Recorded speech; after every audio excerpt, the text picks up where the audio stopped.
I'm happy to be here, and I've enjoyed getting to meet a number of you in the last day.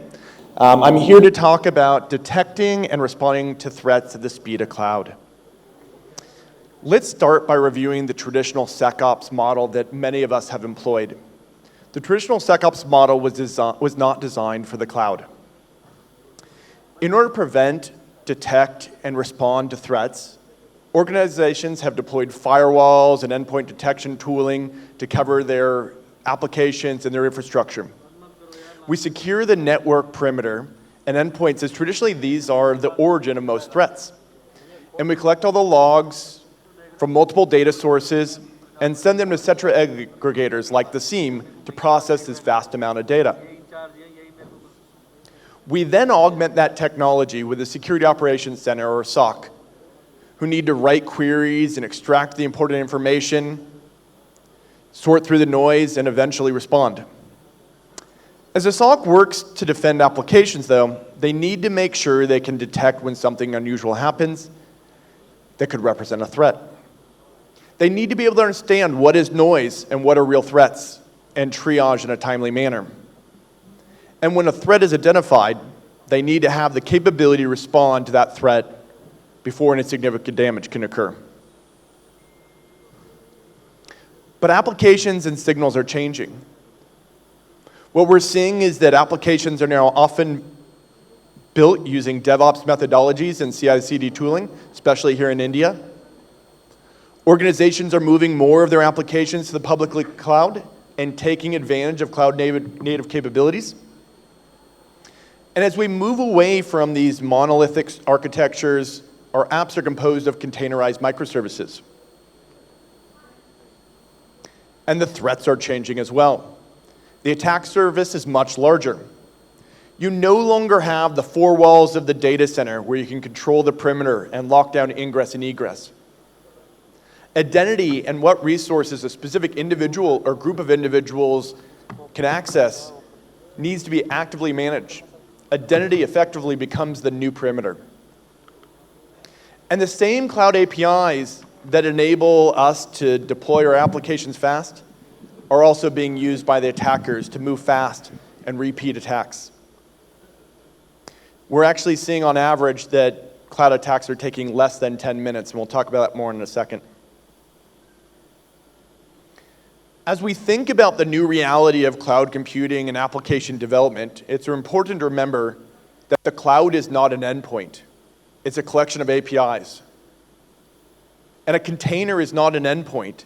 It's ephemeral, frequently lasting only seconds. The SecOps model needs to adapt to this new reality of modern applications, cloud, and containers.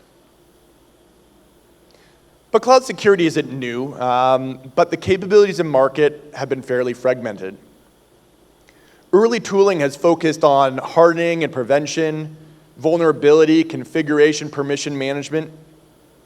But just as traditional security requires firewalls and endpoint detection, modern cloud security requires hardening and prevention along with detection and response capabilities.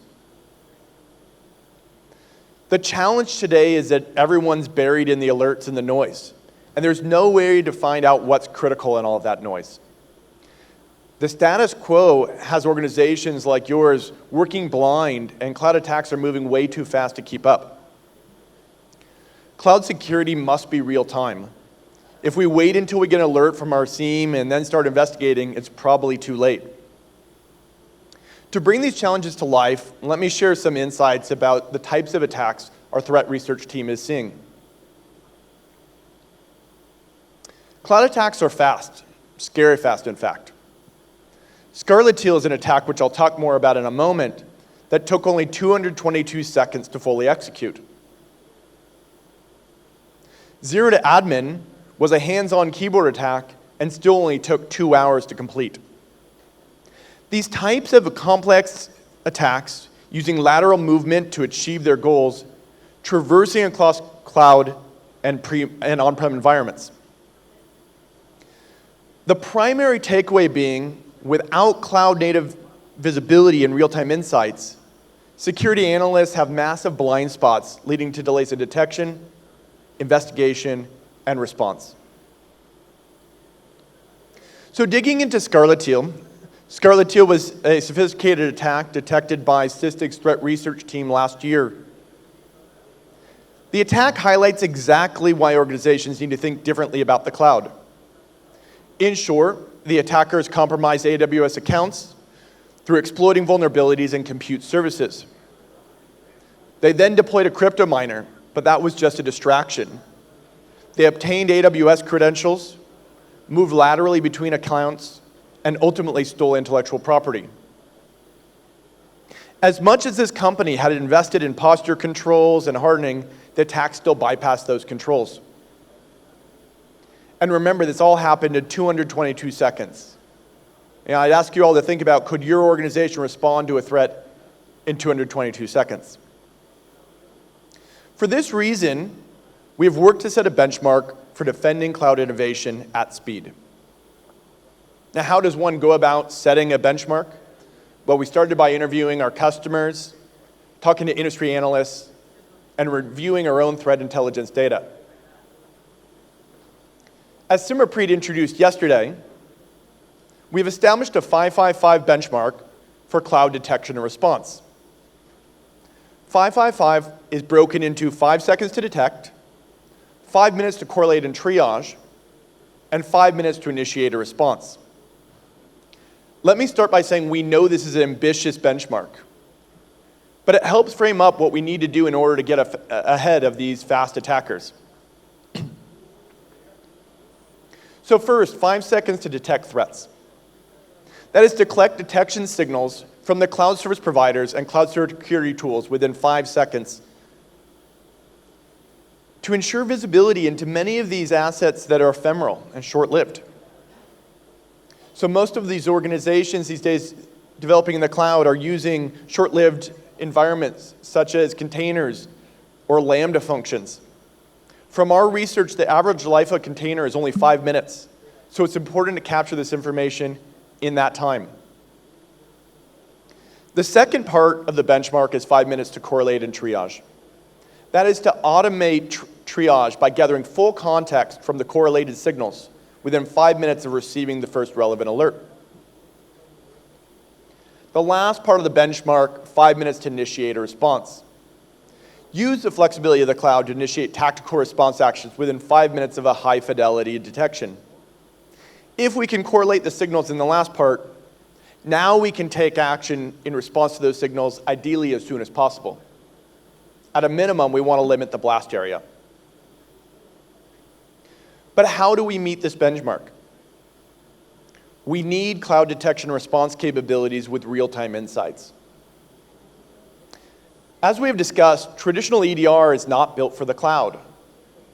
EDR lacks coverage beyond the host, leaving extensive blind spots across an organization's complex cloud and container environments. It does not have the speed needed to detect, investigate, and respond within this 555 benchmark. An additional context is needed to effectively respond and introduces friction into the dev workflows. Cloud is dynamic and exposes an actively changing environment where new risks and threats can pop up at any time. Given cloud risks are active, we can't rely on static risks and daily or hourly snapshots. When you detect uses a point-in-time assessment, they leave visibility gaps, sometimes of an hour or more. We also know status checks miss active movement and dynamic changes in your environment, whether it's a misconfiguration that's been exploited or someone who's logged in with MFA. And ultimately, status checks miss runtime events and context, which is most imminent in your active risks, whether that's an attacker stealing code or executing malicious data. So let's take a closer look at active cloud risk and why you need to prioritize it. Legacy tools focused on hardening and threat prevention only assess static risks, such as configuration of a high-privileged user or an S3 bucket that has internet exposure. These things are static and don't typically change very often. The problem with static risk is that if you miss real-time activities and change, they still generate a lot of noise and alerts to make them hard to prioritize. This is why you need to prioritize active risk using real-time insights. Active risk includes real-time activities and dynamic changes in your environment, such as a user actively logging in without MFA enabled, or runtime software package with a critical vulnerability being used in real time. By prioritizing active risk, you can further reduce the noise and alert fatigue. In the cloud security space, there's been lots of talks about agentless versus agent-based detections. But why not use both? The cloud providers have APIs that enable agentless scanning for static risks, including misconfigurations and vulnerabilities. It's also possible to layer on some level of active risk detection by streaming cloud logs, for example, by using open source Falco. Adding agent-based detections provides important real-time insights into workload threats and supports in-use package prioritization. By applying an active risk filter across vulnerabilities, configurations, permissions, and network connections, you can reduce and improve the prioritization. This greatly impacts business outcomes like developer performance, reducing cross-functional friction, and most important for the security team, improving risk mitigation effectiveness. By combining static and active risk across multiple domains, we can correlate true risk in real time. Isolated findings mask the true risk. Findings such as public exposure, vulnerabilities, abnormal activity are important, but by themselves may not be enough to trigger an alert to take action. If you correlate these findings and combine the risk, you have a much clearer understanding of what's actually happening in your environment and the risk to prioritize. Thus, threat detection and response at the speed of cloud requires real-time insights and multi-domain correlation. So in summary, a traditional SecOps approach leaves blind spots in the cloud. The cloud enables faster attacks, on average less than 10 minutes, and real-time insights are necessary to keep up. Active risk identification requires a real-time agent to complement cloud provider APIs. And real-time multi-domain correlation is required to process those signals and minimize the noise. If you'd like to know more about the 555 benchmark, you can download a copy using the QR code on the screen, or please feel free to stop by the SysTick booth. Thank you, everybody, for your time. Appreciate it. Look forward to meeting you all.